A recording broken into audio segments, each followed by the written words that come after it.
ஐயப்ப சுவாமிகள் வந்து புலியை கூட்டிட்டு வந்த இடம்னு சொல்லி அதுக்கு அப்புறத்து புலியை கொண்டு வந்து இங்க கீழே விட்டுட்டு பகவான் அங்க போயிருந்தேன் தியானமாயிட்டு. ஒரு ஊர்ல ஒரு ராஜா இருந்தாரா. அந்த ராஜாவுக்கு ரொம்ப நாளா பிள்ளையே இல்லையா. அப்போ கடவுள்கிட்ட எனக்கு ஒரு புள்ள கொடு அப்படின்னு சொல்லி கேட்க, அப்பத்தான் சிவனும் விஷ்ணுவும் அவதாரங்களா வந்து ஐயப்பன் அப்படிங்கிற ஒரு காட்டில் அவதரிக்கிறார். ஒரு நாள் வேட்டைக்கு போற ராஜா அந்த குழந்தைய பார்க்குறாரு.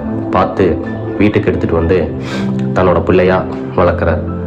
அவர் வந்து நல்ல நேரம் ராஜாவுடைய மனைவிக்கு உண்மையாவே குழந்தை உண்டாகி அந்த குழந்தையும் பிறக்குது. அப்படி பிறந்த குழந்தை ஒரு குறிப்பிட்ட வயசுக்கு மேலே அரியணை ஏறணும்னு சொல்லிட்டு அந்த தாய் நினைக்கிற. அப்படி ஐயப்பன் உயிரோடு இருந்தால் பிரச்சனை பண்ணுவார்,